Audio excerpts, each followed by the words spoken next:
Whenever it comes to gaming icons, I would say no other is one that will forever be remembered as one of 80's most iconic franchise characters, that being Pac-Man. Even before Mario, he was what I would consider to be a gaming legend. Whenever you think about Mario, Crash Bandicoot, Sonic, Pac-Man is your mainstay video game icon. No matter who comes before or after, whether it be Master Chief or Nathan Drake, Pac-Man will always be there. And the thing about Pac-Man is, like, unlike Mario or Sonic, their series have still continued to this day.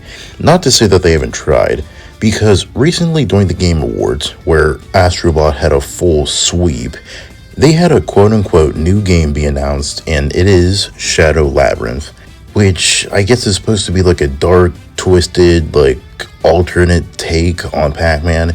And this really got me thinking, including the secret level episode on Amazon Prime, is that I truly see that there is no direction for this character or the franchise itself. Now, I have a theory as to why, but to do that, I want to go over and give you like a reminder of what Pac-Man was throughout the years.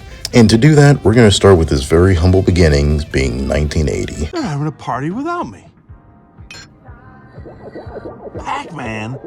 They invented Pac-Man? That cherry-chasing dot muncher isn't even part of this kid. This year was the release of this iconic icon, his debut in America, and America was crazy for Pac-Man. In its first year alone, it made $1 billion in quarters, and that's without inflation. People loved it for its simple but addictive nature. It even had a cartoon that was running around that same time, which I actually have a lot of memories watching as a kid. Not that I grew up during that era, but on YouTube, because I was like a very big fan of Pac-Man during that time. And with this, they immediately ran with that success and had a sequel called Mrs. Pac-Man.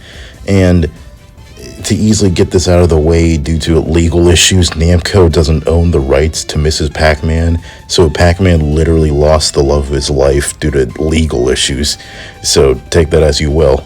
But outside of that, there were many other sequels that were made on consoles during that time, on the NES or SNES or Sega Genesis, those being stuff like Pac-Man Land or Pac-Man Mania.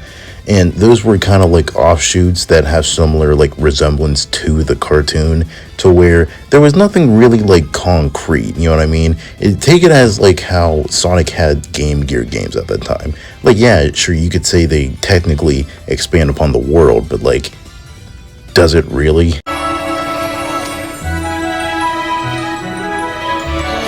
Morning, itty bitty.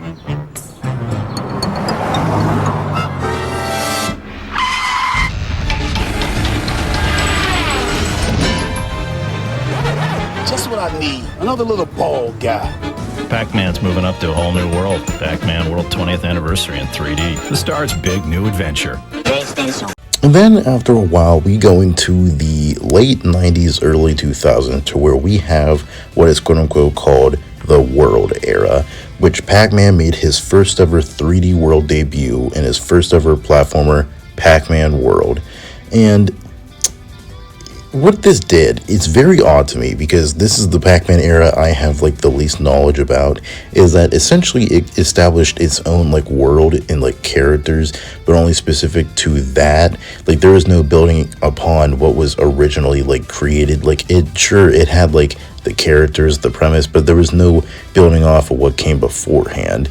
And it kind of went like forgotten. I mean, yeah, sure, it's referenced to this day, it has like a remake, but there's no connective tissue. Then basically a little bit after that, we have a compilation era, if you even want to call it that, to where basically Pac-Man was just bundled in with a bunch of collection games. Basically it was just for like Gen X to go like, man, do you remember the Pac-Man days?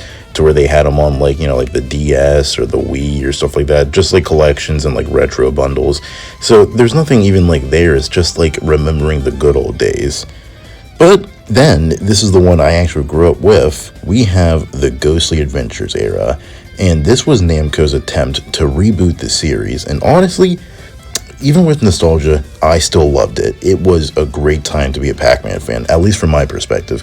The game on the PS3 and the cartoon itself, I loved to my heart's content. The fact that I had a fleshed out world, characters, but see, the thing is, and I didn't realize this as a kid, is that fans of the character hated it. Like, they thought it was obnoxious, they thought it was annoying, they thought it was downright horrific. Basically, it got so bad that whenever Smash 4 for the Wii U and 3DS was coming out, that I guess Namco basically had like a choice, I guess, to whether have the Ghostly Adventures design or the classic design, and obviously they went with classic.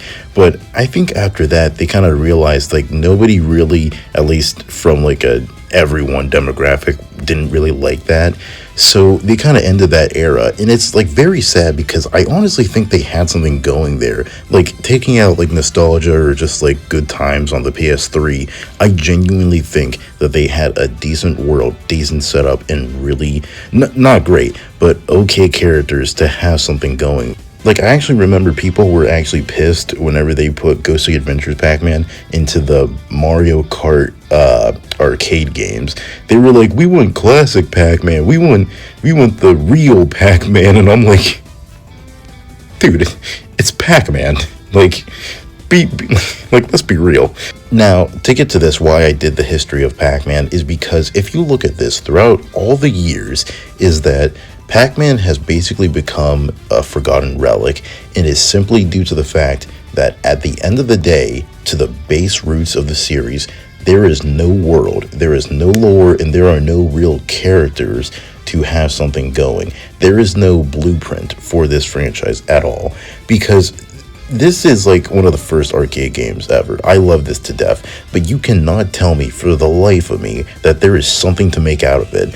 There is no world, no story, but yet it is super fun and addictive, and that's why I love it.